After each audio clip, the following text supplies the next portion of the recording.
दिल्ली में झूठ बोलने वाली, भ्रष्टाचार फैलाने वाली घोटालों की सरकार है।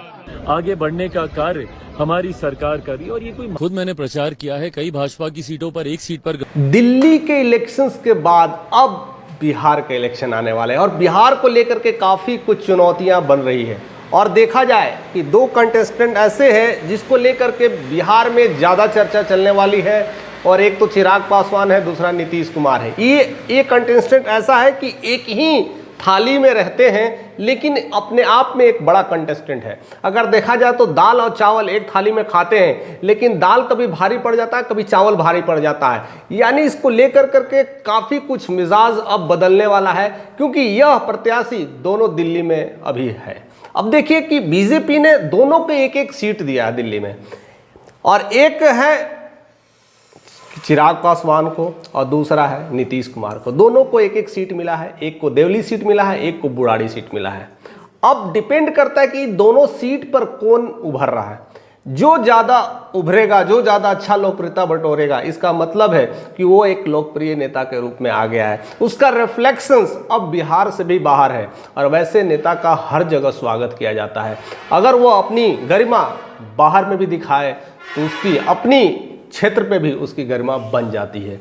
तो सारा खेल अब बिहार के जो मुख्यमंत्री का जो पटल है, जो मुख्यमंत्री का जो दरवाजा है, जो खुलने वाला है, जो चेहरा खुलने वाला है। हमेशा हम लोग नाम लेते थे कि इस बार अगर बीजेपी से जो चेहरा आएगा तो चिराग पासवान आएगा कि नीतीश कुमार आएगा, और इसको लेकर करके कहीं ना कहीं अमित शाह ने वो लॉक लगा कर रखे हुए, एक चाबी बंद करके रखे हुए, और कहते हैं कि पार्लियामेंट्री बोर्ड डिसाइड करेगी, पहले इलेक्शन हो जाने दो। यानी बिना चेहरा के लड़ाई, और उसके बाद होगा महाराष्ट्र वाला खेल। तो ये सब सारी चीजें कहीं ना कहीं इंडिकेट करती है कि अपकमिंग इलेक्शंस में किसका कैसा कैसा रुतबा है। और रही बात दिल्ली का, तो दिल्ली का तो रुतबा कल पता चल ही जाने वाला है कि कल 8 फरवरी को रिजल्ट आने वाला है। उस रिजल्ट पे काफ़ी चुनावी टक्कर होंगे, और सबसे बड़ी तो दिल्ली की तो चुनावी टक्कर है ही। दिल्ली से ज़्यादा जो टक्कर होने वाले वो बिहार के टक्कर होने वाले हैं, क्योंकि बिहार के दो जाबाज सिर दिल्ली में फाइट कर रहे हैं, एक देवली में, एक बुराड़ी में। और देखिए सबसे बड़ी बात है कि देवली की तरफ से जो रिप्रेजेंट कर रहे हैं दीपक तंवर, उन्होंने अपना गढ़ बनाया, और उसको रिप्रेजेंट जिस तरह से चिराग पासवान ने किया है, वो हुजूम लगाया, वो भीड़ लगाया, वो जनसैलाब लगाया है, लोगों ने देखा है, पूरी दुनिया ने देखा है, और भारत तो देख ही रहा है। लेकिन जिस तरह से बुराड़ी की सीट पर शैलेंद्र कुमार को रखा गया है, यानी नीतीश ने रखा है, लेकिन नीतीश का उस तरह का हुजूम और रैली और उस तरह का पटल ज़्यादा देखने को नहीं मिला है। तो उसको लेकर के एक लोकप्रियता में लेकर के कहीं ना कहीं 19-20 हो रहा है। अब डिपेंड करता है कि आप वोट को क्लिक करते हो कि नहीं, यानी सीट को क्लिक करते हो कि नहीं। अगर वो सीट दोनों क्लिक कर जाते तो बिहार में जो लेवल है अभी इक्वलिटी का लेवल चलने वाला है। अगर गलती से एक क्लिक कर जाता है, एक रुक जाता है, यानी चिराग पासवान अभी विनिंग लिस्ट में है। मैंने वीडियोस बनाया, आप देखिएगा उसको ज़रूर कि किस तरह का वीडियोस में विनिंग लिस्ट में नाम उनका आने वाला है। वो एक है, अगर निकल जाते हैं तो फिर पलड़ा भारी हो जाएगा। यानी अब कहीं ना कहीं नीतीश कुमार अगर नहीं निकले तो इनका भी पलड़ा कहीं ना कहीं कमज़ोर हो जाएगा। यानी ये रिफ्लेक्शंस है वो बिहार के धरती पर ज़रूर पड़ने वाला है, और उसी से बिहार की गरिमा का महत्व को रिप्रेजेंट करेगा। और उसी को लेकर के एक बहुत बड़ा कहते ना सियासी युद्ध छिड़ने वाला है, और उसको लेकर के हर कोई यही कहेगा कि देखिए भैया, आप तो बीजेपी तो हमेशा यही कहेंगे, देखिए हम तो मौका दिल्ली में भी दिए थे आपको करने के लिए, आप तो कुछ कर नहीं पाते, उतना रैली जनसैलाब नहीं ले पाए, पहुँच नहीं पाए, लोगों तक पहुँच नहीं पाए, और वहाँ पर आपको उतना वोट भी नहीं मिल पा रहा है, और सीट भी एक नहीं क्लिक कर पाए, तो किस तरह का मुख्यमंत्री हैं आप। यानी किसी और कोई अगर इससे अच्छा बेहतर परफॉर्म कर रहा है, अगर कोई और इससे आपसे अच्छा करना चाहता है, तो उसे एक बार मौका दो, तो देखो, करने तो दो, बाकी आप संभालते रहना। आप बुजुर्ग हैं, आप यंग हैं, वह यंग को लोगों को लेकर चल सकते हैं, और आपको एक अनुभव है, 15-20 सालों का अनुभव है, तो इसे चलाने दो, मौका देने दो, और वही कहीं ना कहीं क्लिकिंग पॉइंट होने वाला है। तो सारी नज़र खास करके दिल्ली के तो अभी कल की नज़र रहेगी, और उस पर वीडियो सारे बनेंगे ही बनेंगे, लेकिन दिल्ली की 2 सीट पर खास करके बिहारियों की तो नज़र रहेगी ही, और स्पेशली बिहारी की रहे चाहे नहीं, बीजेपी के लोग रहेंगे, और उधर लोक जनशक्ति पार्टी वाला का भी रहेगा, और इधर जेडीयू का भी रहेगा। यानी इसके अलावे जो लोग बिहार के मुख्यमंत्री को रिप्रेजेंटेटिव के रूप में बाकी दुनिया से देख रहे हैं, उनकी भी नज़र ये 2 सीट पे रहेगी। हालांकि दिल्ली में बाकी कौन जीतेगा ना जीतेगा वो तो चलेगी, लेकिन वो 2 सीट काफ़ी इंपॉर्टेंट होने वाला है, यानी बुराड़ी की सीट और दूसरा देवली की सीट बहुत बड़ा इंपॉर्टेंट खेल रचने वाला है। वो बिहार के पटल पर एक बड़ा रिप्रेजेंटेटिव लगाने वाला है।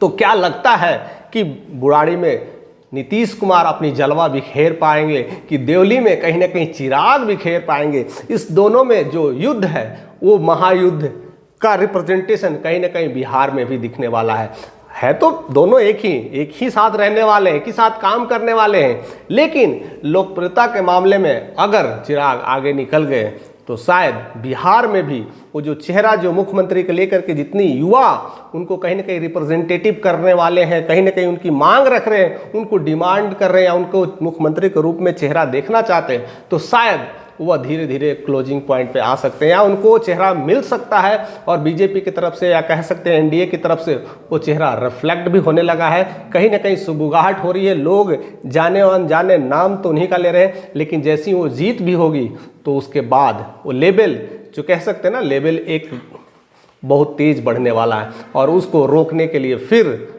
अब किसी के पास वो वक्त नहीं पड़ेगा। तो शायद अभी जो मामला है ना टिट फॉर टैट वाला है, क्योंकि दोनों का एक सीट है 50-50%, यानी फाइट जबरदस्त इक्वलिटी की फाइट होने वाली है। फिलहाल क्या हो सकता है वो तो कल का समय बताएंगे ही हम क्या होने वाला है और उसको लेकर के क्या क्या बातें चलने लगी है, बिहार में इसका असर क्या क्या होने वाला है, वो सब हम वीडियोज लाएंगे आपके साथ।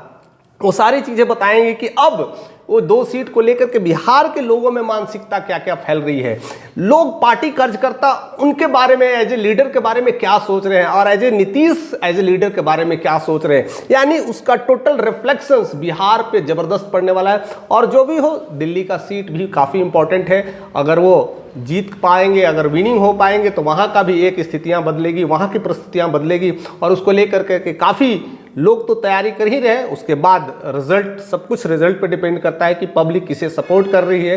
कभी कभी ऐसा होता है कि हमें जो चीज़ एग्जिट पोल दिखा देती है, एग्जिट पोल वैसा कभी कभी आउट ऑफ बॉक्स हो जाता है, हम समझ नहीं पाते हैं, यानी लोग के मन में क्या चल रहा है, क्या चीज़ें होती है, किस तरह की वोट शेयरिंग हो जाती है। कभी कभी वोट शेयरिंग समझ में नहीं आता है, क्योंकि 1-2% वोटिंग अगर कम हो जाए उससे भी सीट की हेरा फेरी हो जाती है, पता नहीं चलता, लगता है कि हम जनता इसके साथ हैं, लेकिन कुछ ऐसे परसेंटेज वोट है जो पड़े ही नहीं है, उसका वोट परसेंटेज काफ़ी कुछ मायने बदल जाते हैं। और ऐसा कई बार देखा गया है, ऐसे कई सारे समीकरण को हरियाणा के इलेक्शंस में भी देखा गया है। तो उसका कहीं ना कहीं आंकड़ा, कहीं ना कहीं वो असर दिल्ली में भी पड़ने वाला। फिलहाल क्या हो सकता है वो तो खैर हम बाद में करने वाले, लेकिन इन दोनों सीटों को लेकर के बिहार में कैसी, या कह सकते हैं कि किस तरह का भूचाल आने वाला है, किस तरह का सियासी गरमाने वाली है और बिहार का मुख्यमंत्री का नेतृत्व करता कौन होने वाला है, ये 2 सीटों पे सारा कुछ निर्भर करता है।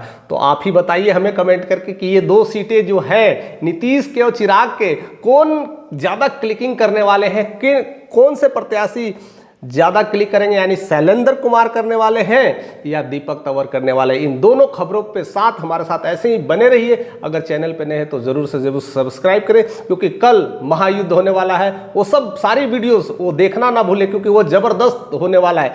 एक तो दिल्ली की हम बात करेंगे, धूम धड़ाके की बात करेंगे, और दूसरा उसका बिहार का लेवल का भी बात करेंगे, यानी एक एक साथ 2-2 पिटारे खुलने वाले हैं। तो आप बिल्कुल तैयार रहिए, बने रहिए और ऐसे हमारे साथ जुड़े रहिए।